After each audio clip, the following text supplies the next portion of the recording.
ลองว่าเบิ้งก็คือสบายดีเด้อพ่อแม่สบายดีเด้อพ่อแม่และเอฟซีทุกท่านและข เอ อ ฟ ง ซีทุก บา ท่าน ตูน กับส เอฟ บอ ซี งของบาตูนและสบอง บาวตูนสมอง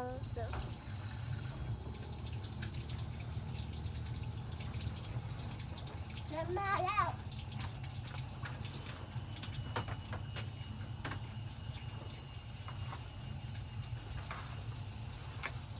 นี่เด้อนำกินเด้อหล่ะ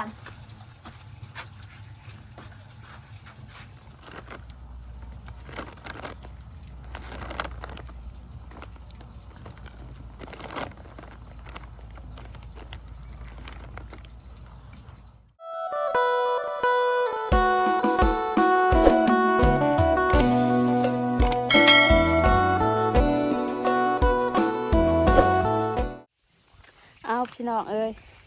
เปิดภาพมากกะอยู่บ้านของน้องเองก็คืออยู่บ้านไอ้ตูนกะไม่นี่กะบ่มีเวียงอย่างไรมีแต่ว่าสิซักเครื่องของไอ้ตูนแล้วก็เครื่องน้องเองนี่แหละซักตอนนี้ก็อยู่ห้องน้ำแล้วพูนมากับร้านพอดีเครื่องจักรปั่นในแมนของพวกร้านก็คือของพวกป้ากับลุงนี่แหละแต่ว่าป้ากับลุงเพิ่นไปเวียก นี่แต่ว่าลูกของเพิ่นอยู่บ้านคือร้านที่ซื้อนางดิต้าเพิ่นกำลังล้างห้องน้ำอยู่ เอออืม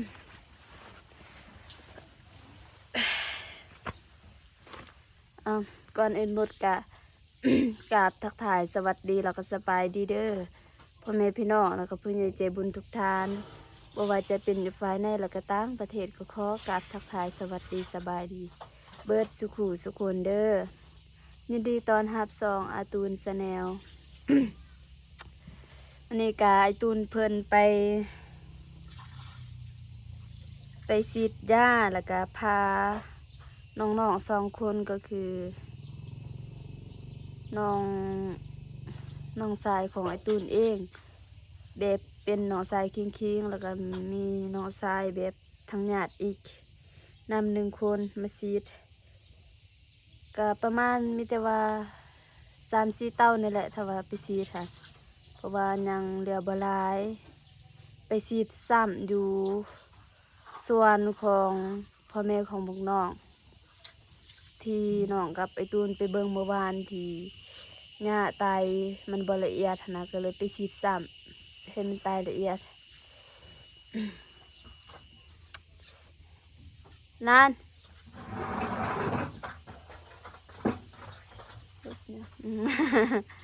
สบายดีเด้อ สบายดีเด้อ มานี่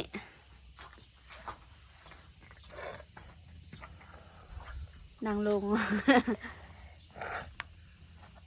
เฮ็ดหยังอยู่ห้องน้ำหั่น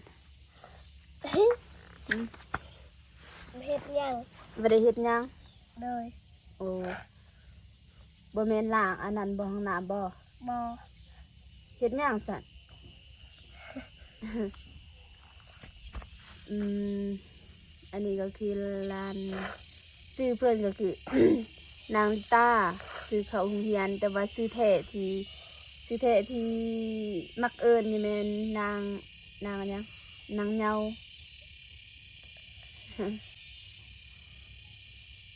ลองว่าเบิ้งก็คือสบายดีเด้อพ่อแม่ สบายดีเด้อพ่อแม่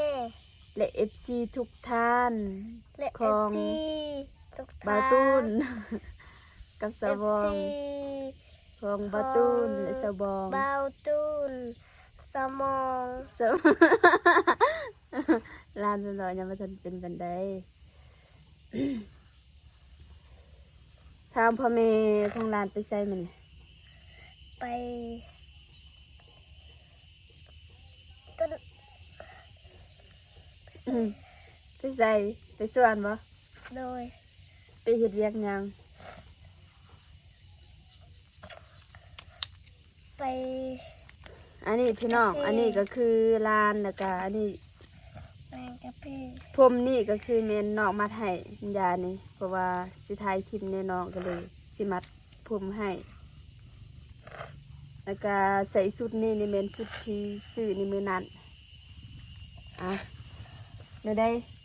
มาบอกเบิ่งวิธีเปิดน้ำบ่ฮู้ได้ฮะไปบอก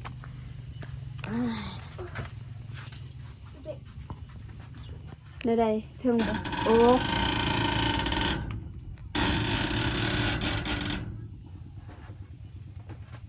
จับกล้องเป็นบ่พี่น้องพอดีบ่มีค่าตังกล้องอ่ะสิจิเอาพี่น้องอันนี้ก็ให้ทางร้านเพิ่นจับกล้องก็คือยืนจับเดี๋ยวนี้ เดี๋ยวนี้พอดีเพิ่นเตี้ยนะ ปกติวันละใบน้ำแม่นแล้วนี่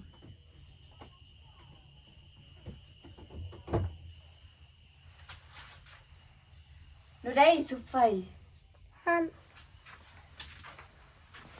นี่บ่ โมเมน ใส่ซุปอันนี้ก่อนบ่ ดูโมเมนฮันน่ะ เด้อได้ โอ้ยเด้อได้เด้บอกแล้วก็เดี๋ยวสิซุป ป เอ ว ง ดตัวนี้ ปลดตัวนี้ก่อนแล้วก็ซุปตัวนี้บ่ โดย แล้วก็ตัวนี้เด้ใส่ย่างสั่น ใส่ผมน้ โอ้เอาจับกล่องให้เดี๋ยวสิซุปไฟก่อนเด้อพี่น้องไปได้ทายแล้ว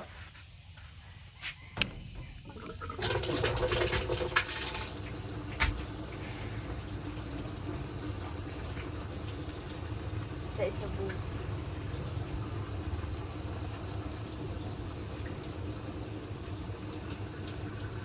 เอาระบายน้ำ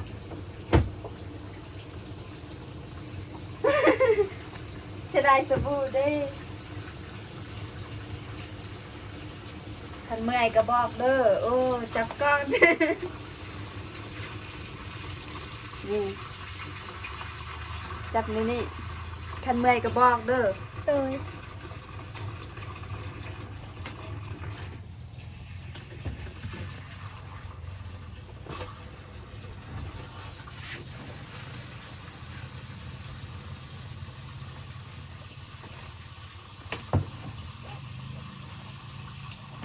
ถ่ายชีวิตในมื้อนี้ของน้องถ่ายให้พ่อแม่พี่น้องเลยสิได้เบิ่ง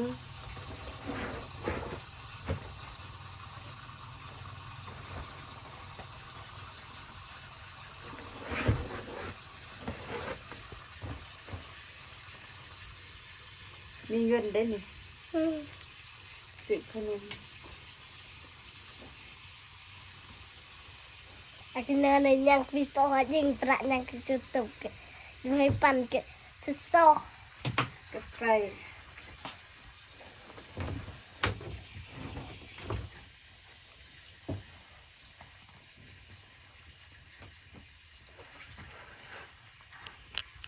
หาตังกล่องก่อนก็เสียหาตังกล่องก่อนต้นลานเป็นเมื่อย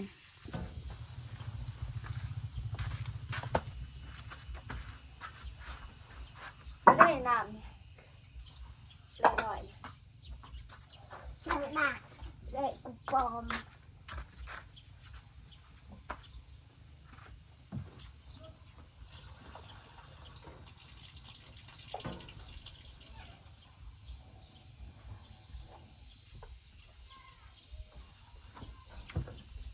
ฉันแรงมันโฟมนี่แรงมันโฟมนั่น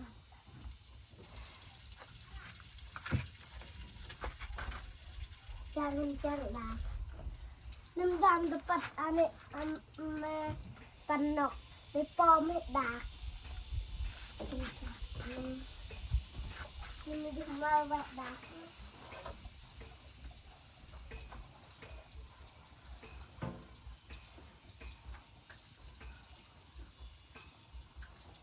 มึงเคยลองเปิดอีนี่บักหน่อยนะ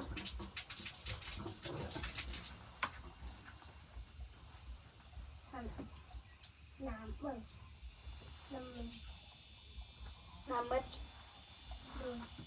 จะใส่บอลโปมน้ นี่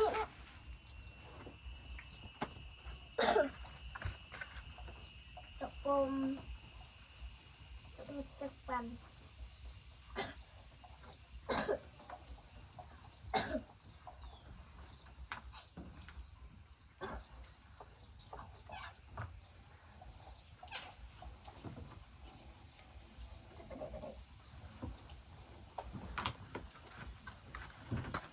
ป้าไว้ทันแหละ เดี๋ยวจะนอนเขาสิปรุงเอง ปมจักปันให้เรา ฮะ แม่เปิดจักปันให้แม่ซุปอีเต้นจักปัน เออ มีซุปให้คุณหลอกเลยหลอกอันเล็กจะหลอกเลยซุปมันบ้าง อะ อันเล็กจะหลอกเลยซุป เออ มันตาจะหลอกเลยไอ้ตัวจักปัน โดย ไอ้ตัวสาระ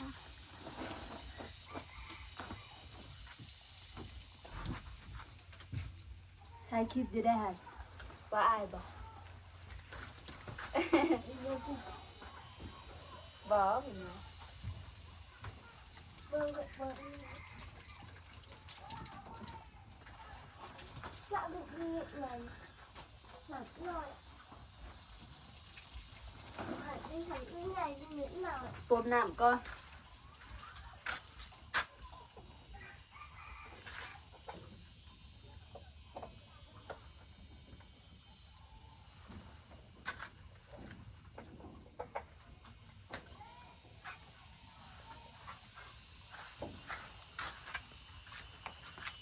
หันไปหนี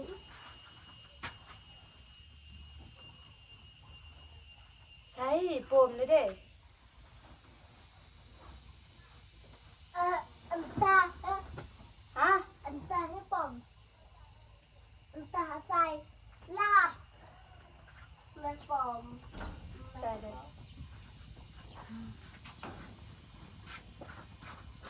เอาแกะนกไต้จ้าไต้นกไต้ยังไงปอมดักนอกอะไรปอมเป็นดอกของปอม ปมพิษ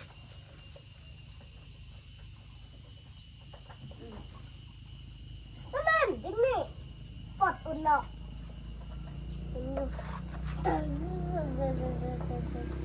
ฮ้ยจะกบ้านสุดแม่ คือบ่ สุดแม่นำมาเลยตัวเราสุดแม่ปีวันเลย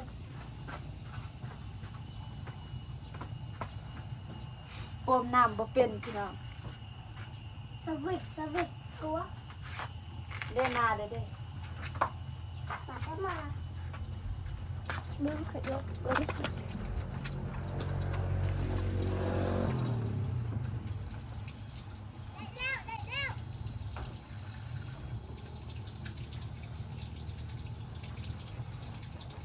มาแล้ว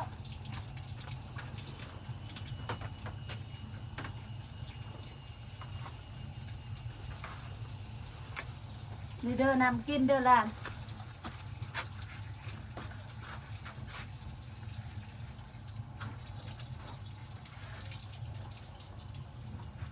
ไงจากอดีตพี่น้องพูนลูกมานำอีกคือหูมันคอยอยู่ดี มันสู้หัน เก๊กเก๊กเก๊กเก๊ก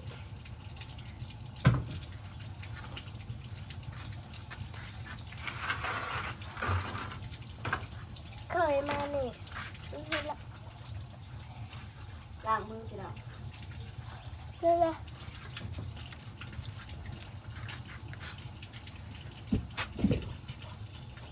เจ๊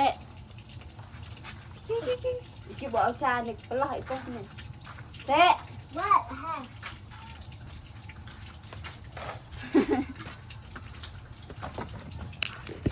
จ้าให้ปั้นกินเยอะเลยเนื้อหยอไปก็เลย อ้าวพี่น้องนั่งกินแก้วพี่น้อง โอ้มานี่จักมันมาจะใส่มันหูข่อยอยู่นี่ไปหาแซะ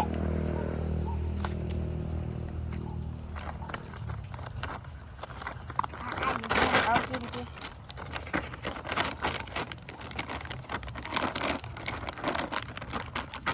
ขออนุญาตกินแก้วแล้วพี่น้อง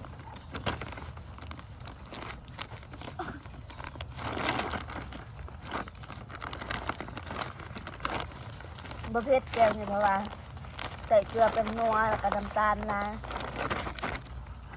น้ำตาลเส้นเดียว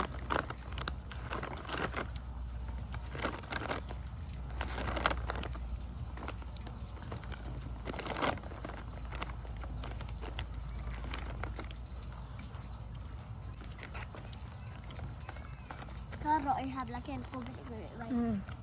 ครับครับตะเคียน มันเต็มนะประจักษ์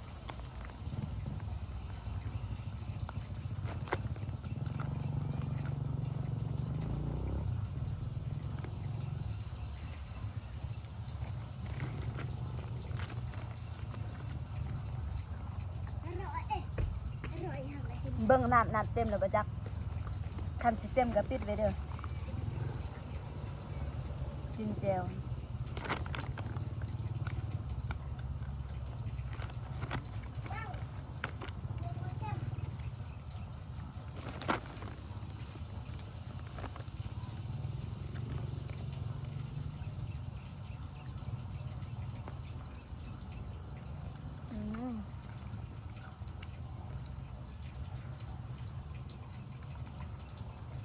ทางแม่ยาเพิ่นไปลิ้นเฮือนลูกเพิ่นแหละ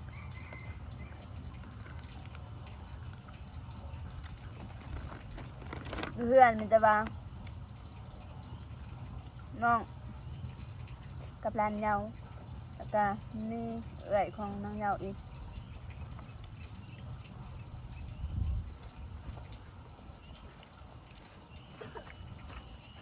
อย่างแซ่บ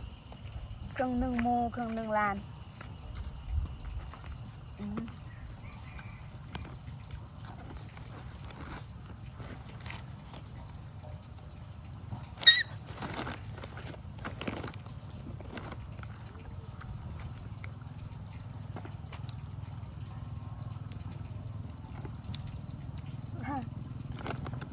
ให้เลย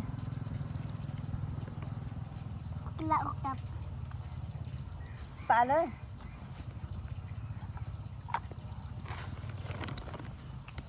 มานี่กินข้าวร้าย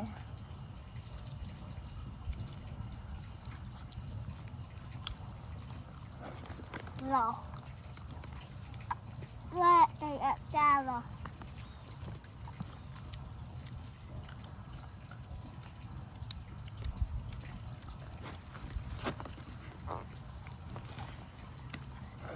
เมื่อวานนี้น้องผูกคอมันไว้เพื่อให้มันหักนะ เอา ผูกคอด้วยฝ้าย กินนะเน่กับกินเอาหรอนี่ น้องเก็บฝ้ายมาแล้วก็เปีย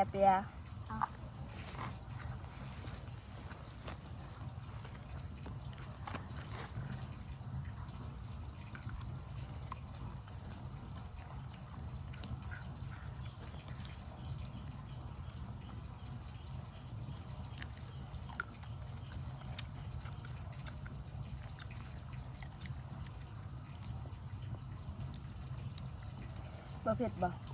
บอ ถ้าพี่น้องบ่เผ็ด เผ็ดเผ็ด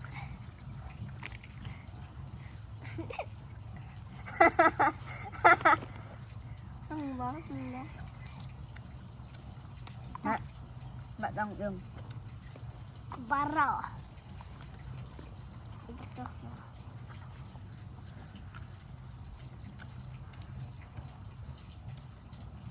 เต็มหมูกระดาษเต็มจัง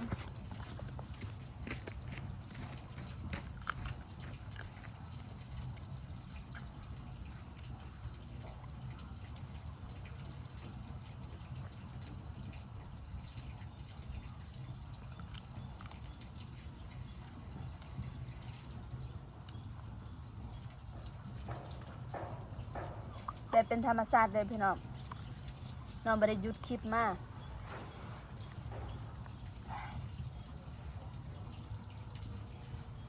นั่งนี่ก็คืออยู่บอนที่ถมดิน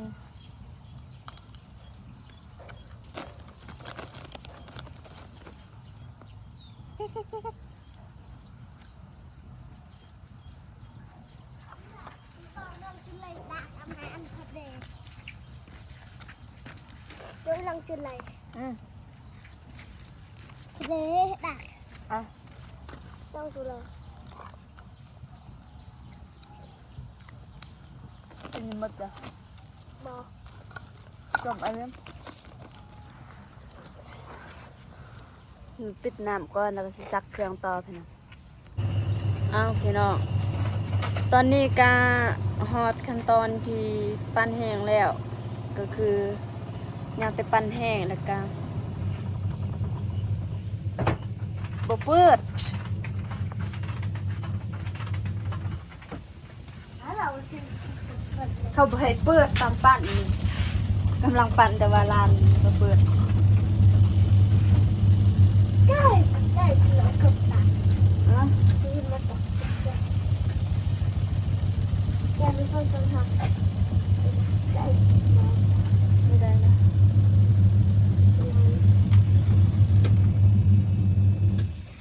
หยุดเด้อเริ่ม Nên tập bài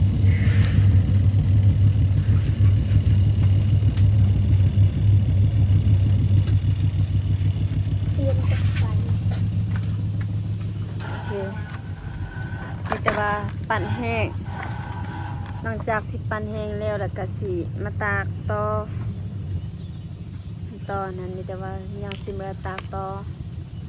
โอเคก็สำหรับคลิปนี้ก็บ่มีหยังหลายมีแต่ว่าปั่นเครื่องของไอ้ตู้แล้วก็เครื่องของน้องน้ำนี่แหละจังใดเด้อบ่จังใดก็ขอขอบอกขอบใจทางพ่อแม่แล้วก็ผู้ใหญ่ใจบุญทุกท่านเด้อ FC เบิร์ดสุขุทุกคนที่ติดตามรับชมคลิปน้องตั้งแต่ต้นจนฮอดในปัจจุบันในมื้อนี้จะได้ก็ขอบอกขอบใจหลายๆเด้อโอเคสำหรับคลิปนี้ก็สิจบคลิปนี้เพียงเท่านี้มาพอกันคลิปหน้าคลิปนี้น้องขอกล่าวคำว่าสบายดีเด้อ